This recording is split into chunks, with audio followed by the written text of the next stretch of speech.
วัสดีค่ะดิฉันนางสาวเมธาวีธรรมบุญนักศึกษาจากคณะพยาบาลศาสตร์เพื่อการุณมหาวิทยาลัยนวมินทราธิราชค่ะสวัสดีทุกท่านที่มาร่วมงานในวันนี้ดิฉันชื่อเมธาวีขอทำหน้าที่เจรจามีท่านผู้ใหญ่ใจดีมาที่นี่หลายท่านขอกราบขอบพระคุณเป็นพันละวันขอบคุณท่านด้วยใจจริง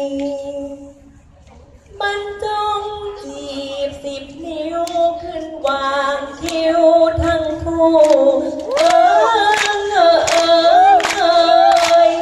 ล้วทั้งคู่เชิญรับฟังกระทู้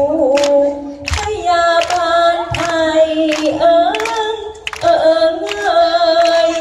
แล้วของไทยขอเชิญสดับรับรสเป็นกรอนสดเพลงที่แซวฝากคำนำตามแนวพยาบาลยุคใหม่พยาบาลยุคใหม่สืบต่อสมัยช้านานช่วยดูแลลูกหลานโรคภัยได้สูญหายเริ่มจากงานส่งเสริมป้องกันเพิ่มเติมก็คงไม่สูญหากผู้ป่วยเอื้อกูลพยาบาลอุ่นหัวใจ